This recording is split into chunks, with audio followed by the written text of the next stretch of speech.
Today, what we're going to be discussing is we are going to be talking about how to create a basic T table. I'm going to explain to you exactly what that means, and I'm going to teach you how to match your skills with what the employer is looking for based off of what the job description says. I'm also going to talk to you about the three strong advantages of networking. Networking is still to this day the quickest way to get a job. So I'm just going to talk more about that and reinforce that. And then we're also going to talk about understanding why and when it's important to leave off some experience. I call us seasoned workers, and sometimes by the way we present ourselves on our resume, we're actually telling the employer how old we are. And sometimes we don't want to do that. So I'm going to really drill down on that. You're going to be very clear on why and when not to do it and when to add those skills. And then you're also going to be able to address some of those pitfalls as being considered overqualified. And then we're also going to talk about the momentum of job search. Goodness, job search is a job, and we're going to talk about how that can get pretty enduring sometimes. But let's first get into some of the good news. So before we get going, I would like to have you put in the chat because I want you to be more familiar with using the chat if you haven't already been using it.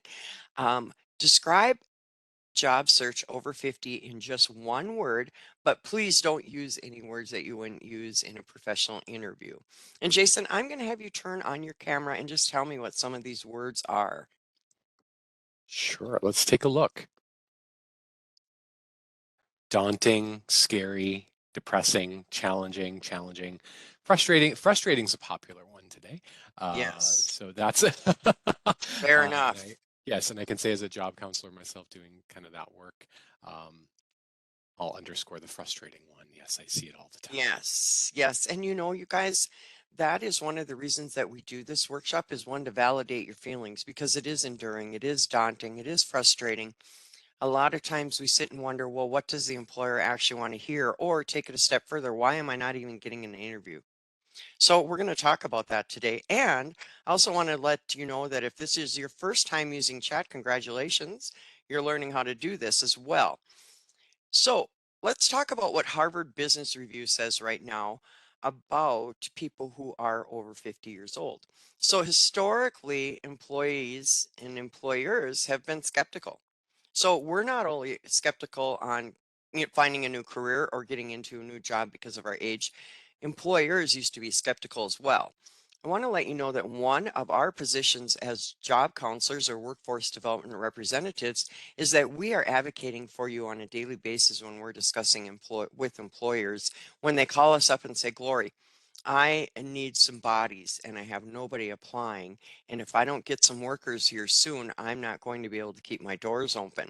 So I talked to them about, you've completely cut out a whole group of people who are excellent workers, and they are the employees over 50 years old.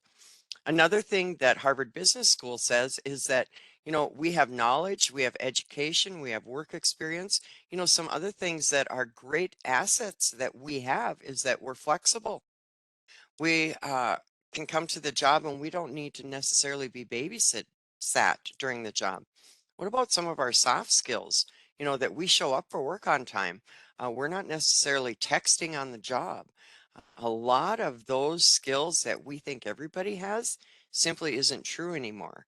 So a lot of our ethics and integrity and morals, they're not always being passed down, not intentionally, but the younger crowds are really, they're what the employers are finding out, are living a different lifestyle than what they're used to. So let's talk a little bit about what has changed since you last looked for work. So first off, one of the main things that has changed is we were taught to do one resume and just send that out to everyone. Well, the industry has changed in a huge way.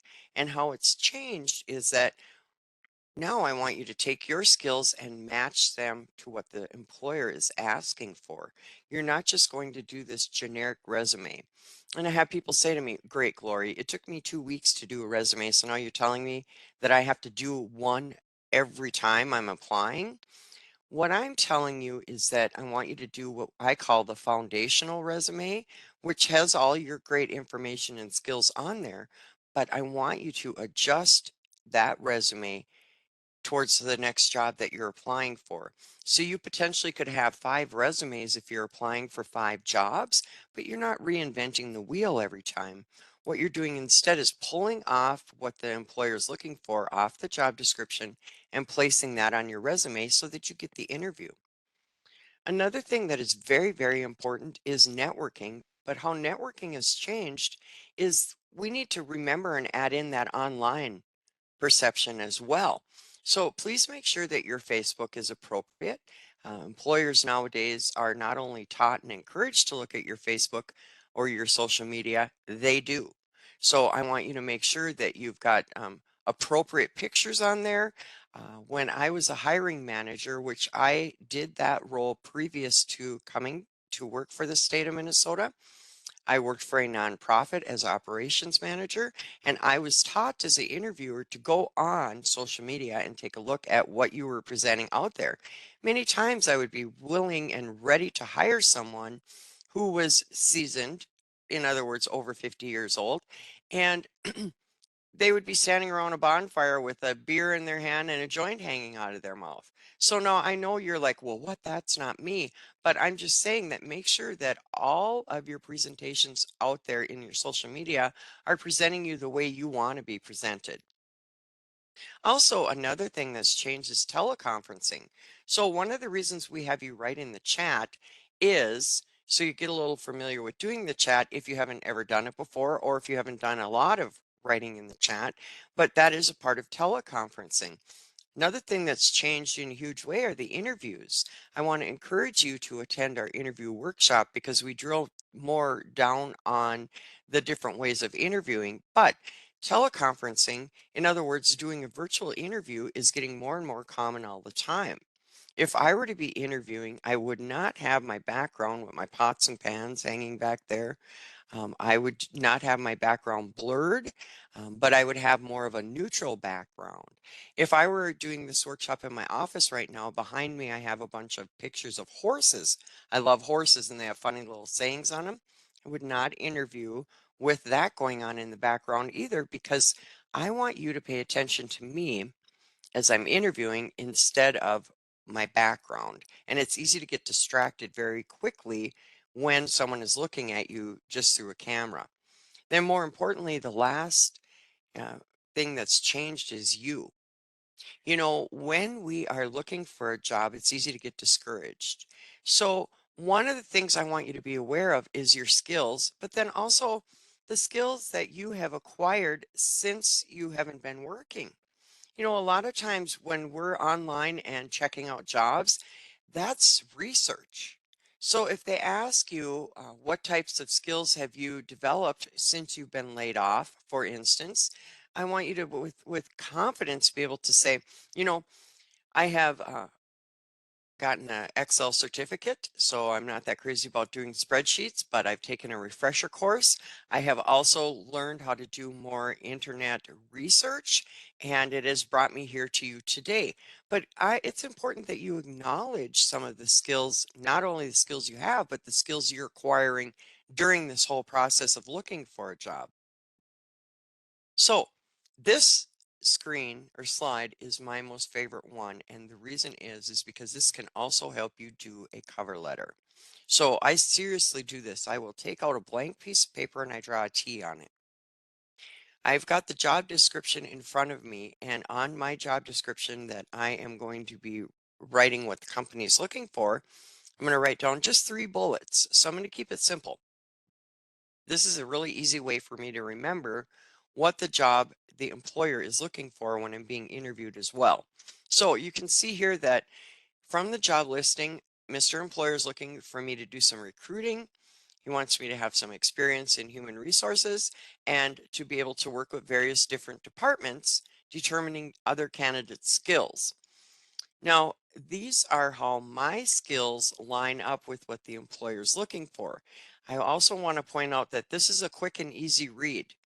So when I was a hiring manager, oftentimes I didn't spend a lot of time on your cover letters because I would have so many people that I had to narrow down to 3 people to interview, but I would have at that time, I could have as many as 50 people applying for the job. Now, the company's not going to pay me to interview 50 people. So they would say to me, Glory, we want you to narrow it down to 3. Well, goodness, that was hard to do. So that's why I didn't spend a lot of time on your cover letter, especially if it was really wordy. But if you wrote me a T cover letter that was similar to what you're looking at right now, I could look at it very quickly. I could see that you qualified. And in addition, I'm going to interview you because you're also respecting my time where I don't have to read pages and pages and pages to figure out that you're qualified for the job. One more thing I want to point out is if you can add in percentages or numbers onto your experience lining up with the recruiting the team members, for instance, I want you to be able to do that. Now, I have some people say, Gloria, I can't remember all those numbers. You can use the word approximate. So let me give you an example. So Mr. or Miss Employer is looking for recruiting team members, and I exceeded all recruitment goals by attending job fairs. So you see my answer, but I also, if you can add in, I exceeded all recruitment goals by hiring an additional 5 quality members to our team, which brought our sales up from $500 a week to $2,500 a week. I'm just making this up, but I'm saying that anytime that you can add more information, the better. So, having said that, I want you to remember that you are the director of the story in my head. So, you always want to make sure that you're making your answers very clear when I'm asking you questions at the interview so that I can follow you. And again, you are the director of the story in my head. So, let's talk a little bit more about learning from the people who do the work that you want to do. A lot of times it's so easy for us to say, okay, well, I want this job because I need the money. Now, the truth is that we all work for money. If you love your job, I consider that a bonus. But you want to ask yourself before you're going to apply for this position or interview for the position, I want you to ask, do I have the competitive skills the company is looking for? And if I don't, is there something that I could do to get my skills to be competitive? That's where sometimes the dislocated worker program will come in to play, where we can help you with if you just need a certificate. I work with a lot of people who they would have their bachelor's degree, but they have one class to complete to be able to get their bachelor's degree. There are resources out there that can help you with that. I want you to ask yourself, do I want this job? Oftentimes when I was interviewing people, I would ask them, why do you want to work here? And, they would give me all kinds of answers all over the board. Many of them would say, because I need a job. I just need a job. Well, that's not a good enough answer. Again, we all go to work because, we need a job. But what I want you to say when I ask you, why do you want this job? I want you to have done some research on the company. Look at their mission statement. See if it lines up with where you are. Is it something that you actually believe in? If it is, I want you to memorize that mission statement, or at the very least, write it down. And when I ask you, why do you want this job? You can repeat back to me the mission statement and say, you know what? I want to work for you because I know that you make a good quality product. I know that you really believe in teamwork. I believe in your mission statement. Quote it back to them and say that you want to be a part of it. A lot of people just don't understand how important it is to take a look and research the company. Do you know that I actually interviewed people that would say to me, what do you do here? And I would be taken back by that. I'd say, one, if you don't even know what we do here, I don't understand why you're actually even applying for this job. Another way that is very, very important is through networking because you can find the jobs that nobody's posted. So let me tell you what I find happens. After you've been looking for a job for a while, excuse me, it's very easy to get discouraged. Even your body language changes. So your shoulders are forward, your head is down. Let's say that you run into somebody at the grocery store. You almost take on shame that you're not working. Well, I want you to lift your head up, throw them shoulders back, and everybody that you run into, tell them, hey, I'm looking for a job. Do you know of anybody that's hiring? Hi, nice to see you. I'm looking for a job. Do you know of anybody that's hiring? I want you to get it out there that you're looking for a job. That's the quickest way to get a job because when somebody thinks, hey, that's right, I saw Glory in the grocery store and she's looking for a job and I have a position here, I'm going to reach out to her. That way, I don't even have to post it as an employer. It's a lot easier for me to hire you because I know you're available to come to work. So keep that in mind that again, the quickest way to get a job is through networking. Create relationships where they will think of you if something does come up.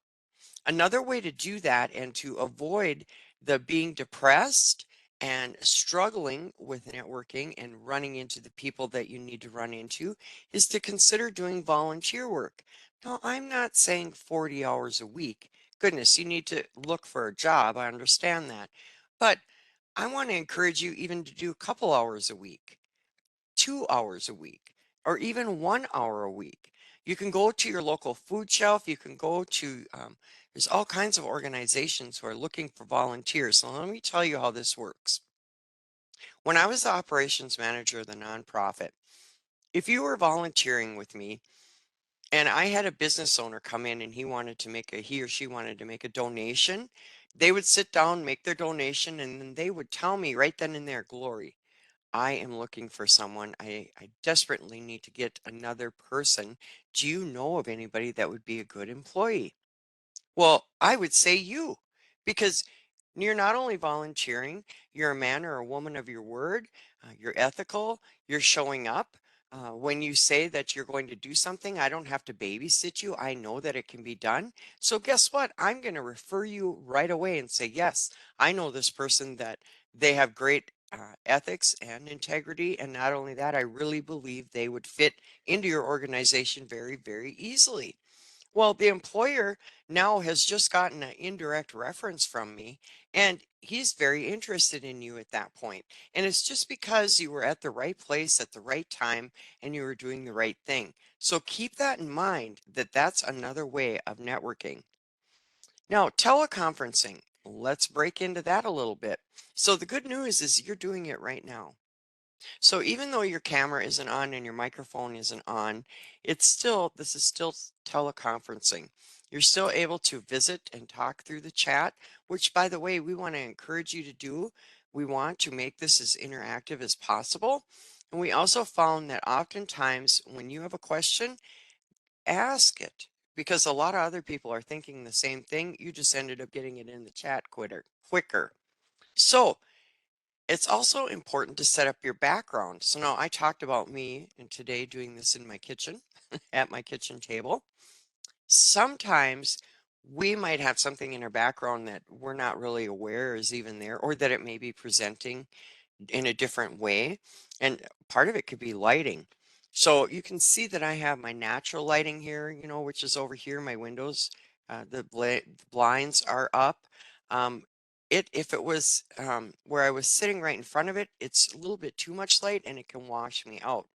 Another thing with your background and your lighting is that if it's too dark, it looks like you're hiding something. Well, that's good to know. So know that we can do a mock interview with you virtually or over the phone. However, it works best for you. You don't necessarily have to come down to the office in person anymore, but we will also give you some good feedback. It's also important that if you are doing a teleconference or a virtual interview, that you dress as if you would face to face. And the reason for that is that there is something with us mentally that if we're fully dressed and fully prepared for the interview, I mean, all the way down to your shoes, it does something to us mentally where we're actually ready for the interview and we tend to interview better. Isn't that interesting? It's also important that you carry good eye contact and that you smile. A lot of times when we're nervous doing an interview, it's hard for us to remember our name, let alone our skills. So it's also important for you to know where your camera is on your computer. Now, also, if you don't have a computer or a camera, you can come down to the Career Force and use our equipment. We're more than happy to get you set up with that. But you can tell that if I am talking this way, that feels a lot different than if I'm carrying good eye contact with you. So just remember that eye contact, even though it's a virtual interview, still matters. Also, make sure your audio is good. Goodness, there's nothing more frustrating than your audio being choppy, where the employer is missing every other word, or the interviewer is not able to hear you. But it's also tough when you can't hear them. So I'll give you an example. I had a gentleman that came to the career force, used our equipment, and the internet went down. Now, it was no fault of his own. It was the company's internet had a glitch. This happens in real life. So the gentleman came running out of the office. He's like, Glory, Glory. He said, the internet went down. What do I do? And I said, this kind of stuff really happens. And so what I want you to do is I want you to go back in and talk to them over the phone, because you've asked them for a phone number when they called you for the interview. So they've given you a link to do a virtual interview, but you also have a phone number to reach out to them in case something went wrong. And I want you to call them and show them that you're able to handle situations under stress.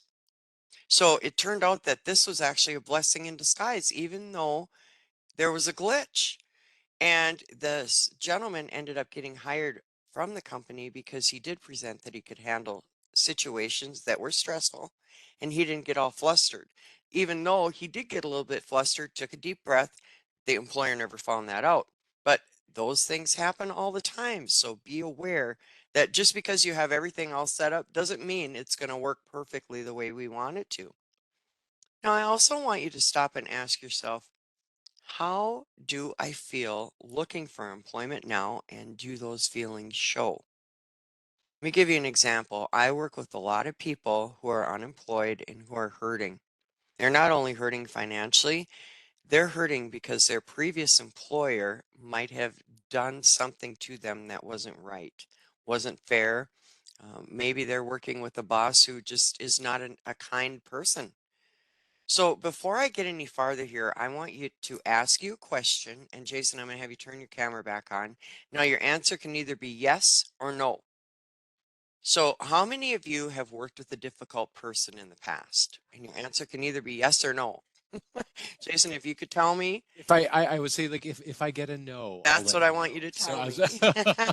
and so far, every single one is affirmative. Everyone has Yes. had that. Yep. So know that every single one of us have worked with a difficult person. And I ask this question with all the workshops that I do because I'm one, curious if anybody does say no. And I sincerely believe that if someone did say no, it's probably a person who hasn't been in the working field very long.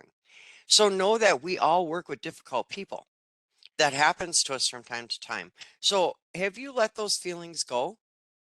Or are you bringing them to the table at your next interview? When I'm talking to employers, there's two things that they say to me that are the most important.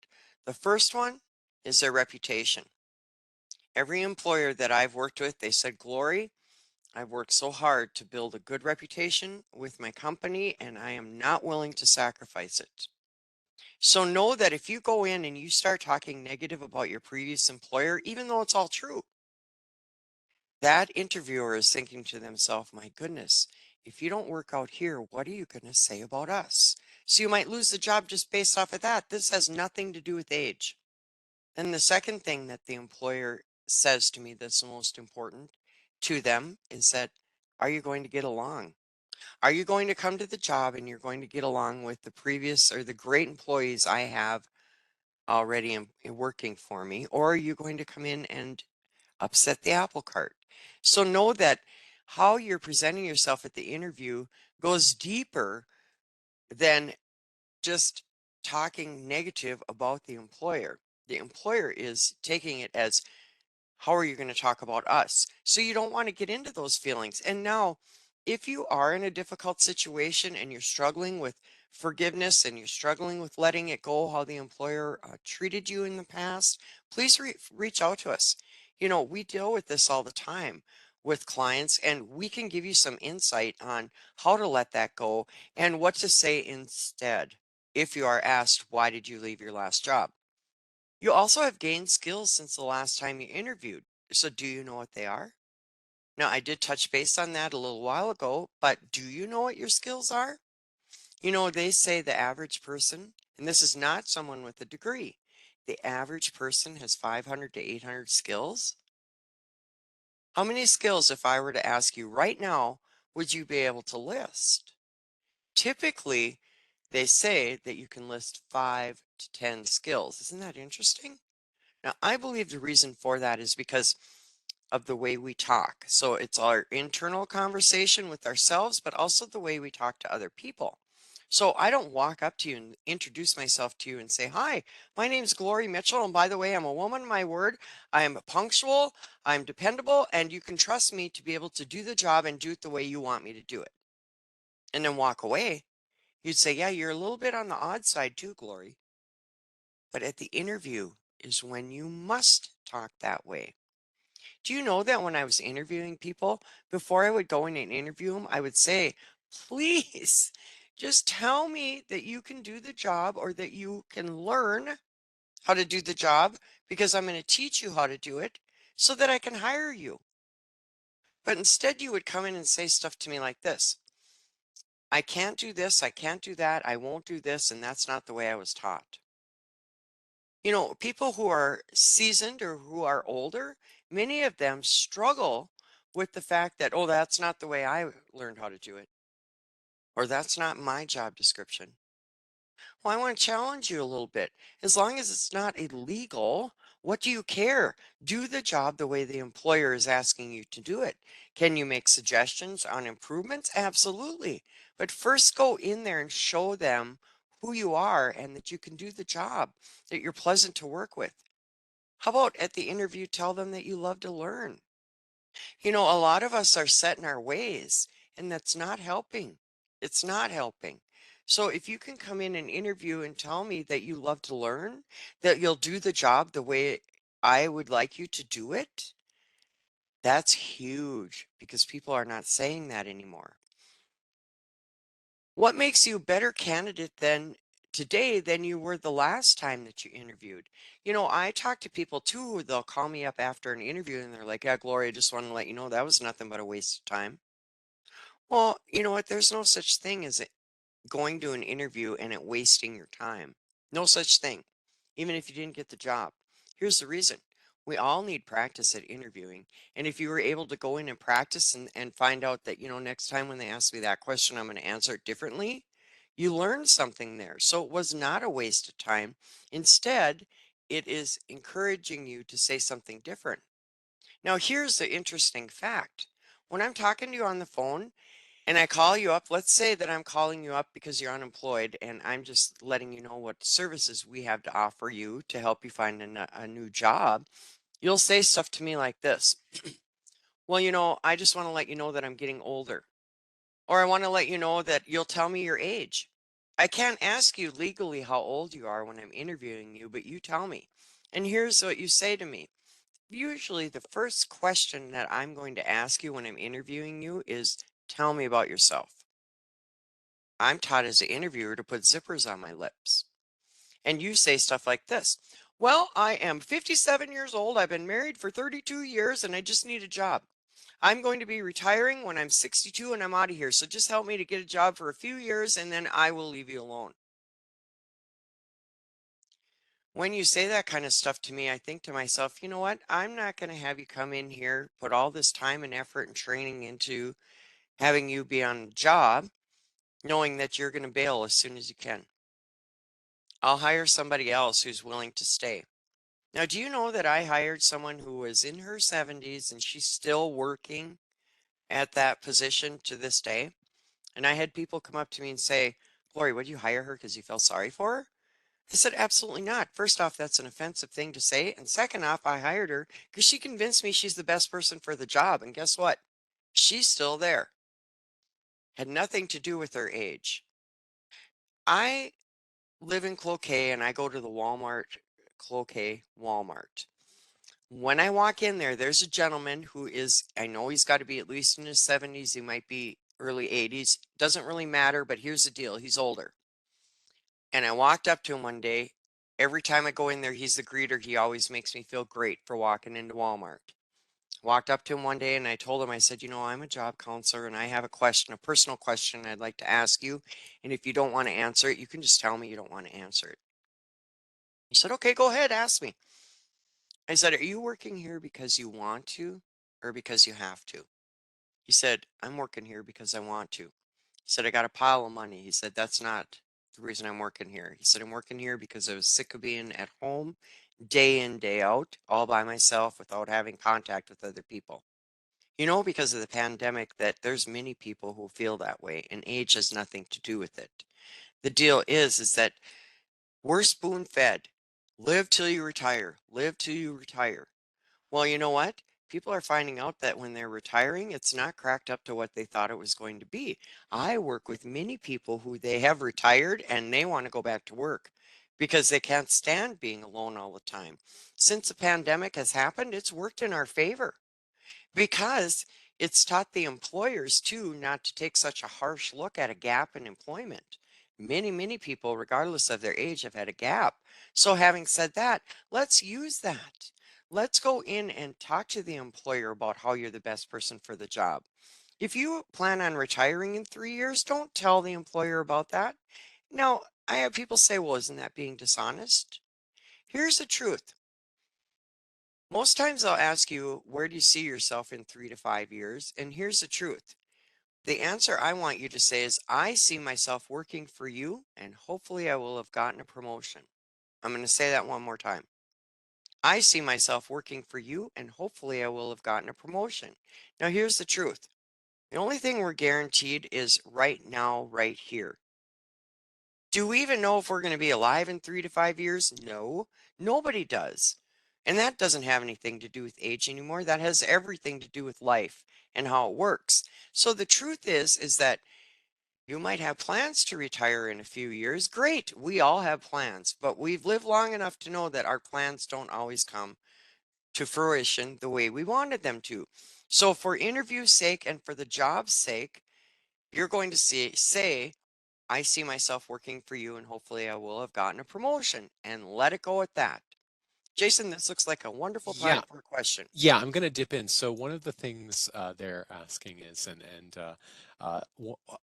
the 100 guests we have today, one person asked a really one that I love is when you get the question, tell me a little about yourself, especially for job seekers who are 50 and older, that can almost feel like they're stepping into like a minefield. Yes, So yes. I wanted to bring that to your attention, Gloria. Yes. So, and I would plan on that question being asked at every single interview that you go to. I was taught as an interviewer to ask that question right out of the gate because I'm hoping that you're going to tell me everything that I can't ask you. So I can't ask you your age, but you tell me. Instead, what I want you to say is give yourself permission to say 3 skills that are related to the job that the employer is looking for. Tell me about yourself.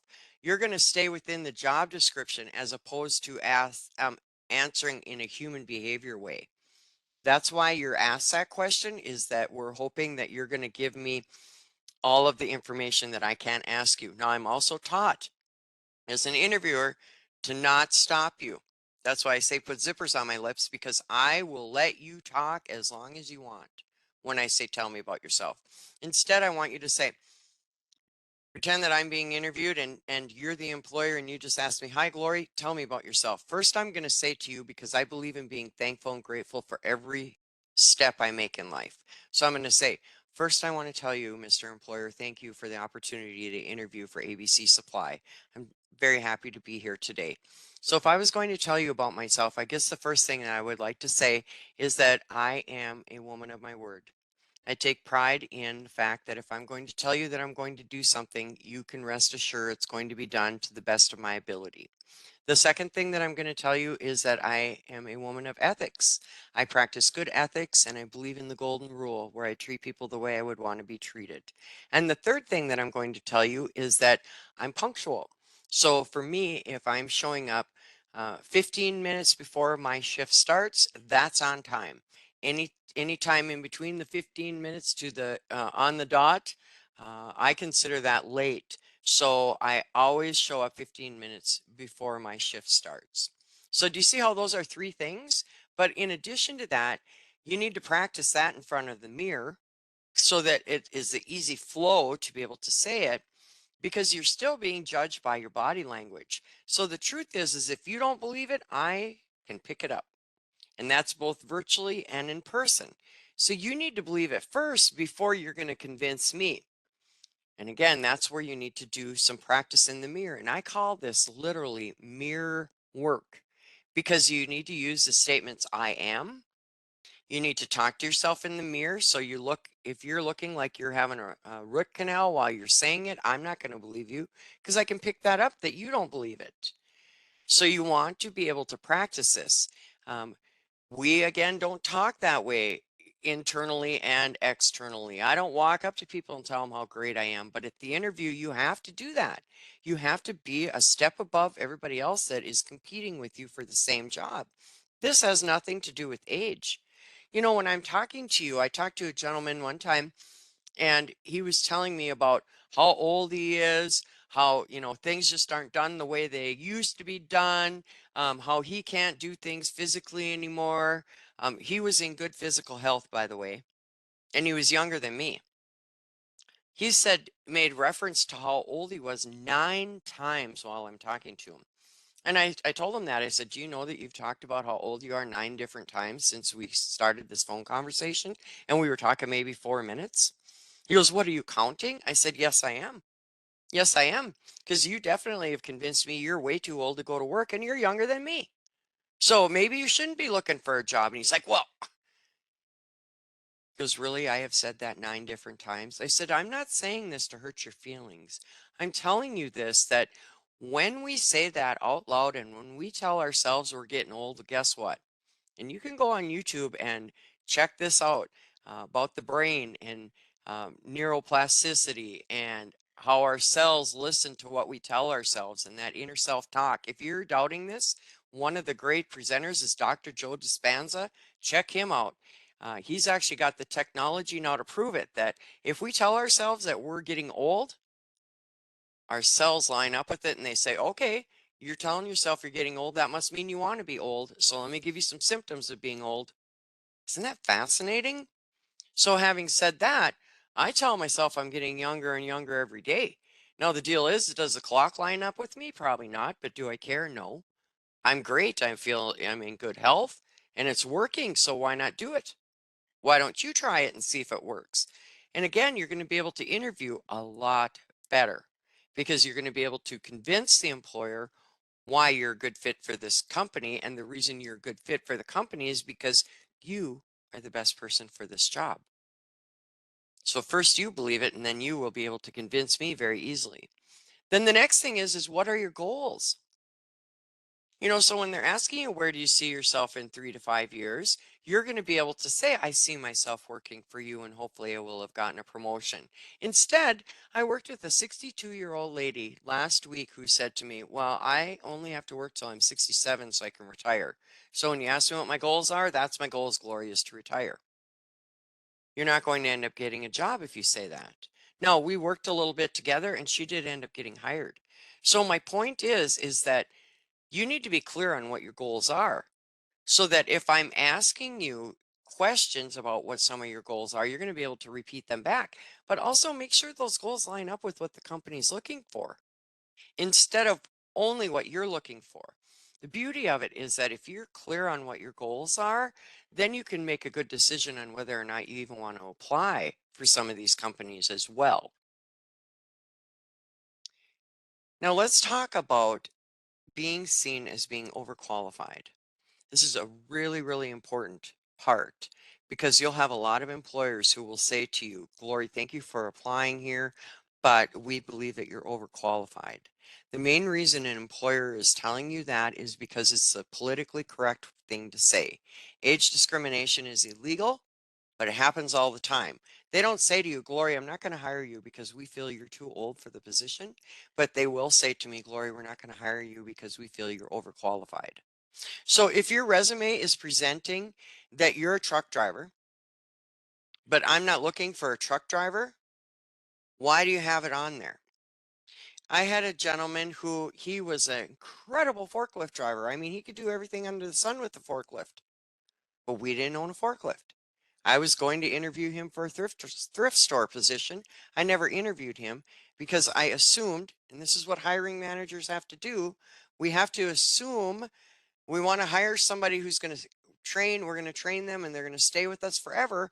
But if a forklift driver probably makes more money, I assumed that if I hired him and a forklift position came along, he'd bail on me and go back to forklift driving. And maybe he was sick of forklift driving.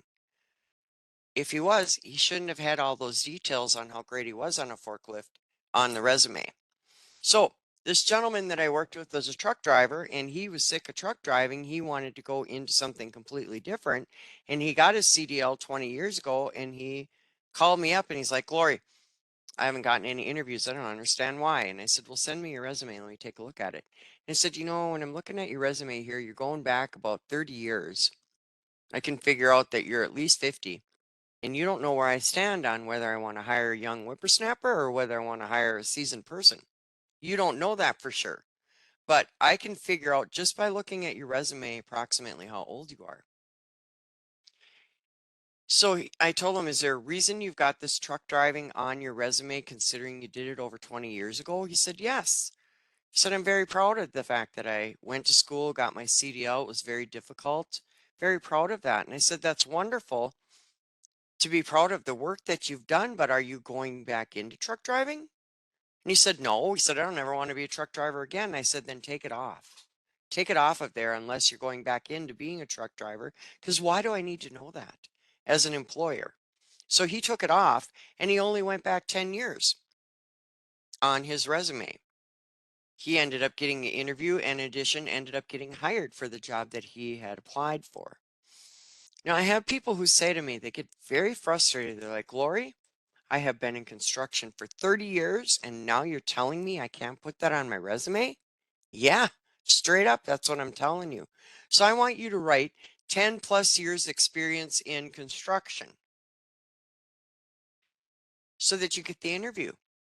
You do understand that your resume is only as good as getting you the interview. If it doesn't get you the interview, it's not of any value other than it might remind you of how talented you are. But again, if you don't get the interview, what good is it?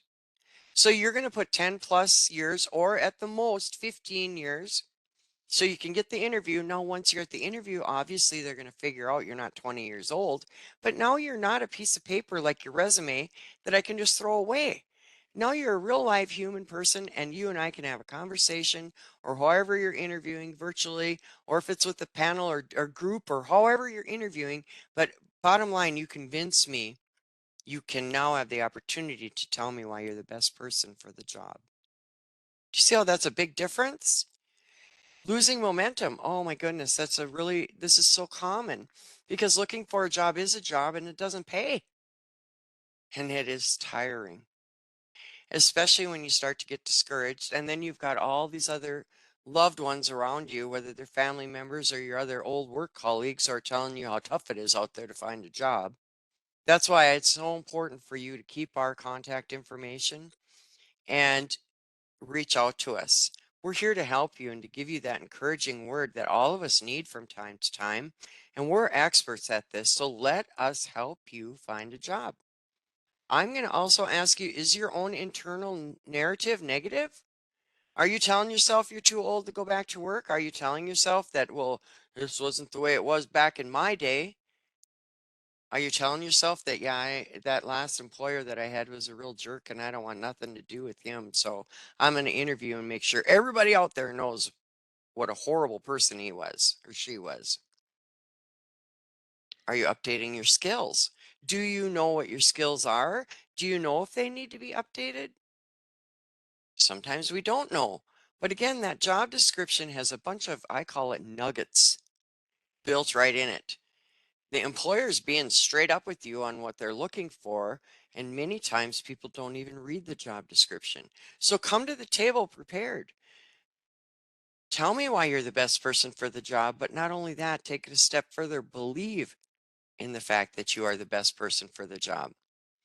Don't list too many accomplishments. I think we've talked about that in great detail here. Don't be the forklift driver if I don't own a forklift. Don't be a truck driver if you're not applying for a truck driver position. Remember that having a gap in employment in today's world is not the end of the world. We also have many tricks in the trade to help you with cinching up that gap. So one of the ways that you can do it is leave the months off of your resume. Just use years. Unless they're asking you for the months, there's no reason they need to be on your resume. So that's going to help you with cinching up the gap. Only list the accomplishments the company's looking for. How are you talking? Do you overtalk the interviewer? Do you let them finish the sentence? Or are you thinking, oh, I know what the answer is for this one, and you just cut them off? Do you behave like you did when you were in charge and now you're applying for a job that's not in a leadership role? Are you able, when you're being interviewed, to say, you know what? I am a natural born leader, but I have learned the value of being able to follow as well. So I want to let you know that I am not that crazy about getting into a leadership role anymore. Although once I have been in this position, if I would be considered for promotion, I would be delighted for that too. But I want to let you know that I can go in and I will do this job the way that you want it done. I also want to let you know that I'm not the type of person who I just stay rigid within the job description. You know, a lot of people they're like that. They're like, oh, that's not my job. Let her worry about it. That's not my job description. How about you come to the table and you say, because nobody tends to say this, no, Gloria, I just want to let you know that if you give me the opportunity to come and work for you, I will do the job and I'll do it the way you want me to do it, regardless if it's written in my job description or not. And again, as long as it's not illegal, that's what we want to hear, because everybody else is saying just the opposite. So keep that in mind. The losing momentum, again, I think we've covered that pretty well, that we are here to help you. Don't suffer. Don't get caught up in that. I call it the loop. I'm never going to get a job. I'm too old. There's no one that's going to hire me. Goodness, those are all negative, detrimental comments that you're doing to yourself. Nobody on the outside is even saying that stuff, but you've bought into it, so you're telling yourself that. And how do you expect to keep the momentum going? The truth is that I have employers that are looking for you. All they are waiting for you to do is to apply. You know, Jason, one of the things I would like to have you put in the chat is mn.gov/careers. So, you know, come on board with us at the state of Minnesota. Goodness sakes, we have a wonderful job, excellent benefits, and we treat each other with grace and kindness and respect.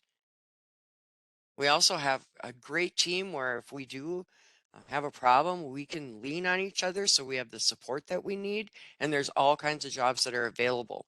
So we've got remote jobs, telework, hybrid. There's all kinds of jobs that you would fit right into, and age does not matter. So I want to first challenge you. Are you telling yourself you're too old? Are you buying into that? Because that's hurting you right there. So I want you to take a look at, what is my self-talk? What is my narrative? What am I saying to myself? Am I doing this to myself? Am I talking to Glory and I'm saying 9 different times how I'm too old to go to work, but I need a job, man? Jason, looks like a great time for a question. Yep. So let me first off, a lot of questions about resume formatting with a long job history, particularly of concern is, let's say you were at a company for 27 years Yep. and then they liquidated your location or what have you. Yep. How could you, what do you say to So that? And that's yes.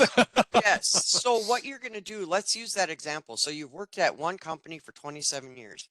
That's the same as a construction worker who's worked for 30 years at the same company. I just want you to put on your resume, I'll allow you to do 15 plus years. Okay. But you're going to put that on your resume and you're just going to keep it in years. You're going to do a combination resume. So instead of doing a chronological where it's blatant, it just shows right there all those years. I want you to do a combination instead. So what the combination resume shows is your skills.